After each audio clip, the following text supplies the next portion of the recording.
Hola, clase 20, video 2. Ahora sí, empezamos con el contenido de clase 20, que les contaba son aplicaciones de movimiento oscilatorio, no simples ejemplos, sino aplicaciones que llevan un poco más de discusión y que están en distintos lugares de la práctica. La primera aplicación es el péndulo ideal, y vamos a estudiar pequeñas oscilaciones de un péndulo ideal. En todas estas aplicaciones podemos hacer un análisis desde el punto de vista energético, de conservación de la energía, y desde el punto de vista dinámico, planteando la segunda ley de Newton y encontrando la ecuación del movimiento oscilatorio. Y si es la del movimiento armónico simple, conocemos las soluciones. Entonces, ¿qué es un péndulo ideal? Una masa M puntual, colgando de un hilo ideal, inextensible y de masa despreciable, con un extremo fijo, digamos en el techo, en presencia de la gravedad terrestre, la gravedad constante, cerca del piso. Y entonces, si uno aparta la masa esta de la vertical, va a encontrar que vuelve, se pasa de largo, vuelve y entra a oscilar, ¿sí? Desde el punto de vista energético, ¿qué fuerzas actúan? Bueno, tensión y peso. La tensión no hace trabajo porque es perpendicular al desplazamiento y el peso es conservativo. Entonces la energía mecánica es cinética más potencial gravitatoria. Un medio de m por v cuadrado más m por g por h. Nada más. Esa energía se conserva si uno escribe la altura h desde el punto más bajo de la trayectoria del péndulo hasta el punto en que se la encuentra cuando tiene un ángulo θ respecto a la vertical, va a tener esta altura h, acá chiquitita, en función de θ. Y si pone eso en función de θ, puede escribir, graficar la energía potencial en azul en función del ángulo, encontrar que tiene forma de pozo, y si la energía mecánica total es esta línea negra a esta altura, bueno, la partícula oscila con una cierta amplitud hasta que se le acaba la energía cinética, vuelve, etc. Entonces el movimiento es oscilatorio y este análisis no nos da en particular la duración del periodo, no nos da la frecuencia, salvo que hagamos alguna integral que les puse como opcional en la clase anterior.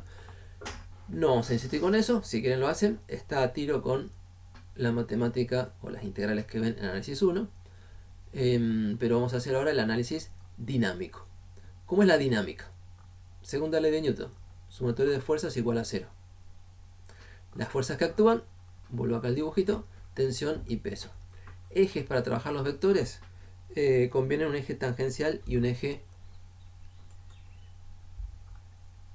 normal. Si los dibujo acá, me sale más o menos bien.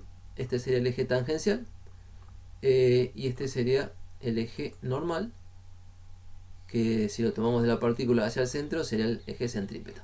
Entonces, en el eje normal tenemos, voy a poner tensión con signo más y peso, que es mg por el coseno de θ, este ángulo θ y este ángulo θ son el mismo, igual a masa por aceleración centrípeta. Y en el eje tangencial, nada de tensión y, si tomo positivo hacia afuera, el ángulo lo tomo creciente hacia la derecha, en sentido antihorario, entonces este eje rojo tangencial, positivo hacia afuera. El peso tiene componente en la dirección tangencial y es menos m por g por el seno de θ. Y eso es igual a la masa por la aceleración tangencial. Ni más ni menos que el planteo de dinámica, escrito aquí, escribiendo la aceleración centrípeta como omega cuadrado por r. Y omega es la derivada de θ respecto del tiempo. ¿Sí? No uso la letra omega para que no se nos mezcle con el omega de frecuencia angular del movimiento oscilatorio. Y abajo tenemos la componente tangencial, fuerza igual a masa por aceleración tangencial, alfa por r. Acá r es la longitud del hilo, el radio de la circunferencia, la longitud del hilo, y alfa es la derivada segunda de θ respecto de t dos veces. Con la primera ecuación se puede calcular la tensión, no me interesa ahora. Con la segunda ecuación estamos cerca de un movimiento armónico simple, pero tenemos derivada segunda del ángulo respecto al tiempo dos veces, no igual a menos algo por el ángulo, sino menos algo por el seno del ángulo. Pero bueno, si el ángulo está en radianes, el seno del ángulo y el ángulo son bastante parecidos, son aproximadamente iguales cuando el ángulo es pequeño. Probablemente ya vieron en análisis que el límite de seno de teta sobre teta, o de seno de x sobre x, cuando x tiende a 0, es 1. Y eso es porque el seno de teta se parece a teta. Visto geométricamente, me tomo el trabajo por acá. En una circunferencia trigonométrica podemos jugar con un ángulo. Le puse radio 1 a la circunferencia.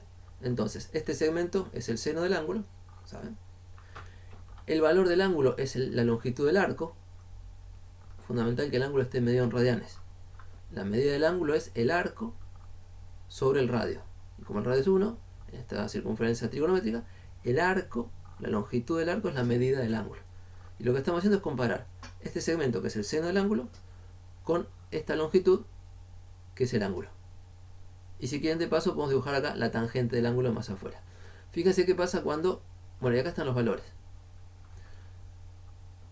Cuando el ángulo es más pequeño, el seno es 0,39, 0,3095 y el ángulo es 0,3147. Parecidos. Si el ángulo es más pequeño, más parecidos. 0,258, 0,261. Y todavía no es un ángulo muy pequeño. Si lo mandamos por acá, ya coinciden el seno y el ángulo con 3 decimales. Y no es un ángulo tan pequeño. Quizás sea del orden de, no sé, después lo miden ustedes, pero tipo 10, 15 grados. Lo tengo en radianes. Y si el ángulo es más pequeño todavía, ya pueden coincidir con 4 o con 5 decimales el valor del seno del ángulo y el valor del ángulo. ¿Sí? Entonces, en la aproximación de pequeñas oscilaciones, mientras... Bueno, si me voy para abajo me pesca casi 2pi. Así que mientras se mueva por acá la partícula, el seno del ángulo y el ángulo son prácticamente lo mismo. Entonces, con esa aproximación, uno dice, si hay pequeñas oscilaciones del péndulo, vamos a poner que el seno del ángulo es más o menos lo mismo que el ángulo. Y entonces, esta ecuación de dinámica nos dice que, bueno, lo escribí al revés, masa por longitud del hilo por derivada segunda del ángulo respecto al tiempo 2 veces es aproximadamente igual a menos masa por gravedad por el ángulo. Y de acá despejamos esta forma, pasamos las constantes para el otro lado, y es la forma del movimiento armónico simple. Como les decía en el resumen, si uno descubre derivada segunda de alguna función respecto de su variable 2 veces igual a menos algo positivo por la función misma, sabe que esa ecuación diferencial la resolvió una vez en la vida y se acuerda de memoria las soluciones, que son que θ en función del tiempo tiene una amplitud por coseno de omega por t más una fase inicial. ¿Y quién es omega? Bueno, en este mismo recuadro se encuentra quién es omega cuadrado. G sobre L es omega cuadrado. En general, omega cuadrado es lo que multiplica a la función en esta ecuación de movimiento armónico simple. Acá al lado derecho, ¿sí? La forma general era derivada segunda de la función respecto del tiempo 2 veces igual a menos omega cuadrado por la función. Por comparación, acá omega cuadrado es G sobre L. Y entonces omega es raíz de G sobre L. Ni más ni menos. Frecuencia angular de oscilaciones armónicas simples de un péndulo para amplitudes pequeñas. Si las amplitudes son más grandes, si esto oscila con un ángulo de apertura importante, entonces ya no es armónico el movimiento, se dice que son oscilaciones anarmónicas y habrá que calcular el periodo de otra manera. Mientras tenemos oscilaciones pequeñas, entonces tenemos la frecuencia angular y el periodo es, como siempre, 2pi sobre la frecuencia angular, 2pi por raíz de L sobre G. Que el golpe de vista o de la intuición me sale comentar, uno tiene la idea de que si un péndulo es más largo, tarda más tiempo en ir y volver, ¿verdad? Cuelgo algo de un hilo cortito, tic, tic, tic, tic, oscila rápidamente, con mucha frecuencia, con periodos cortos. Si lo cuelgo de un hilo más largo, como una hamaca o como algo colgando, no sé, de un edificio, veo que tarda un tiempo apreciable en ir y volver. Periodo largo, frecuencia baja. Periodo grande, frecuencia baja. ¿Okay? Esas son las ideas básicas para manejar entre periodo de frecuencia y frecuencia angular. Y en este caso depende de la gravedad del lugar y de la longitud del hilo. En el problema tienen, en la práctica tienen en la práctica 8 tienen el problema 9, donde se hacen directamente estas cuentas con la gravedad terrestre, con la gravedad de la Luna, con una longitud, con otra longitud, ¿sí? Y en el problema 16 tienen un problema más compuesto, pero que usa, bueno, un poquito se parece a este, fíjense. Listo con esta aplicación, volvemos con la próxima.